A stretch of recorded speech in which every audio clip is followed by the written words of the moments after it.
The Director Energy Division of UNESCAP, the Pacific, Mr. Hong Peng Liu. I assume that he's with us online.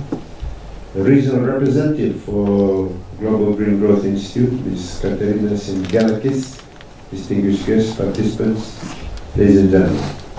Good evening out to everybody. Everybody very quiet today. Talking about energy, we need to have some energy in the room, but I suppose that's going to happen after you start your deliberation. But once again, Bulmanaka, and a very good morning to you all. Don't worry, Friday is not too far away. But it gives me great pleasure to be here this morning to officiate at this first inception workshop on the review of the national energy policy. Something that's been a long time coming, that's been drafted, has gone up to cabinet before. But now, hopefully, now we are in the phase of being able to develop this policy once and for all that will give us a path forward over the next few years, especially over the difficult times that we face now and the difficulties that we'll continue to have into the future. So I'm very thankful that you've come to this stage of this workshop.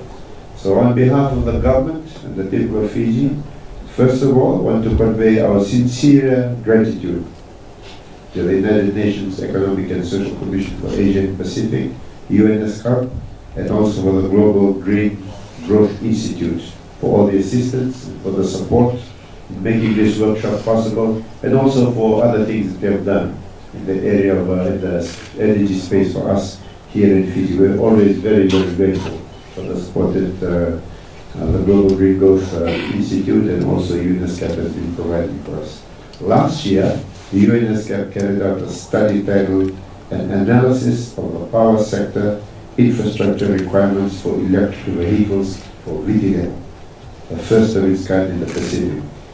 And I was advised that this review of the national energy policy, and in this review, UNESCAP will provide the technical support on the data analysis and modeling and the formulation of the SDG 7 roadmap, and also that technical support will be provided by the Global Green Growth Institute. All of us in this room know that our energy sector is very critical to us. It's important for us to live in this time and for those that will follow, and that this sector is confronted and faced with a lot of challenges. And I think you, the people in this room, know far more about these challenges than me. But these challenges include inadequate energy supplies, high reliance on imported fuels, volatility in global oil prices, and the risks associated with the impacts of climate change. And in addition, over this year, the current COVID-19 pandemic that has greatly affected our economy, the economies of our partners, the economy of all countries in the world. And this, of course, is going to change the way we carry out our normal business, not only in Fiji, but all over the world. And the debate on these issues has been part of the agenda in most meetings and forums.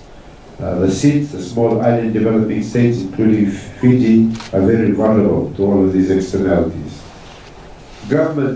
Fijian government has made a number of commitments at the international, regional, and national level to transform and decarbonize our energy sector. A major operation that is going to take a lot of efforts from all of us.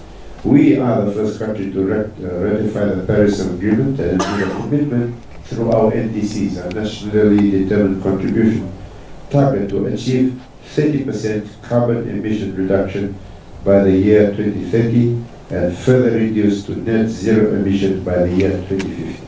A huge challenge for us.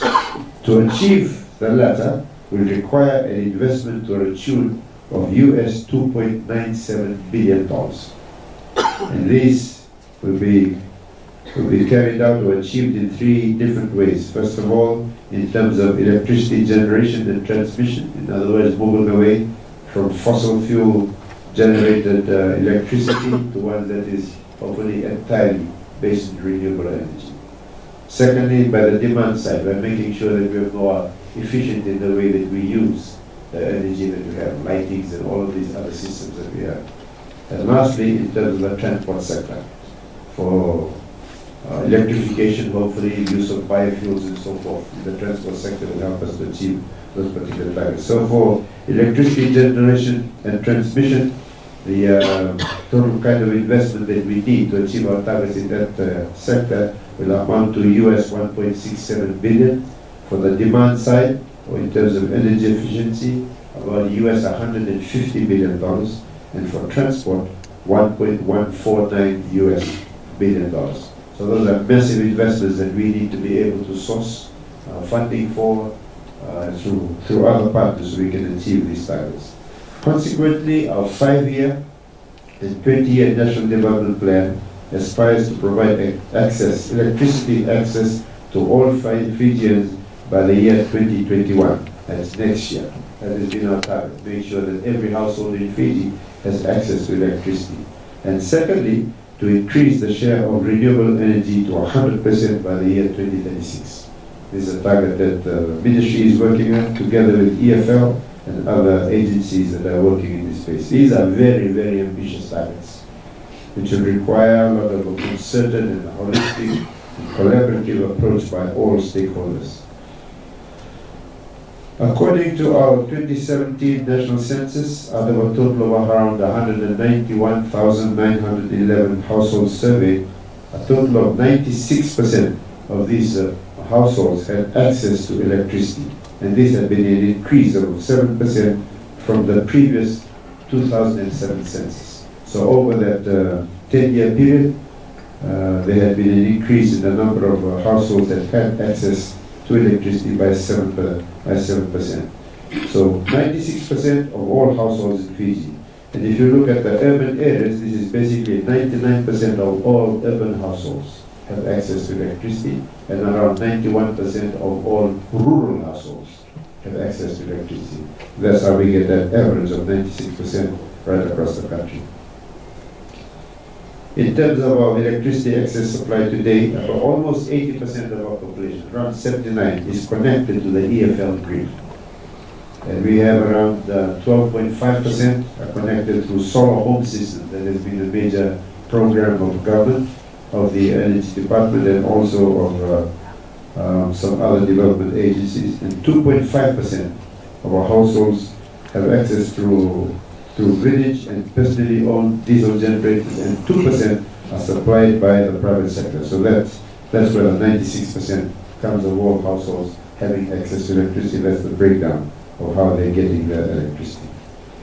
We are blessed in Fiji with the abundance of renewable energy resources. We have water, we have sunlight, we have other possible sources of renewable energy, and this has enabled us to generate most of our electricity supply from renewable energy sources. Our total installed capacity is around 326.39 megawatts, where 129 megawatts, or 59%, comes from renewable sources. The average generation mix over the last 10 years, from 2010 to 2019, stands at 54% renewable, predominantly through hydropower. In addition, it also places Fiji as one of the countries that charges the least electricity tariff in the Pacific region, and this is including in comparison with other parts of New Zealand and Australia. So this is going to be an area of major focus for us. Hopefully getting more renewable energy sources. We know that we have the opportunities coming up in the plant projects in Overlau and Tabiuni for solar electricity. We have the Mosi hydros that we hope that come on board in the not too distant future. Those will help to move us forward in the direction that we want to move our energy energy sector. Ladies and gentlemen, the reform within our electricity sector will allow government to access international expertise and financing to meet long-term development goals and objectives. Furthermore, it will also provide opportunities for investors to invest in the sector as independent power producers. The impacts of climate change on our infrastructure, including energy projects and our grid infrastructure, cannot be overstated.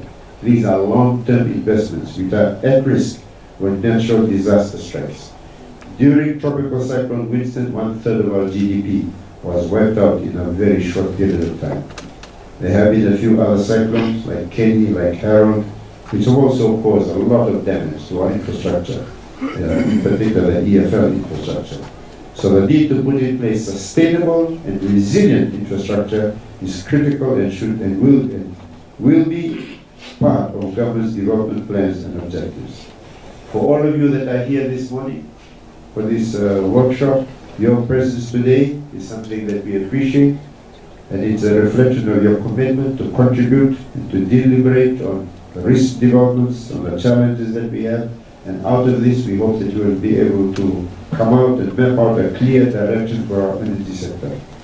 You are all experts in your different areas of work, and your contribution will allow the Ministry to align the NEP document to complement other planning frameworks of government and the SDG side. So thank you all for coming. I hope that you will have a greater opportunity to interact with one another.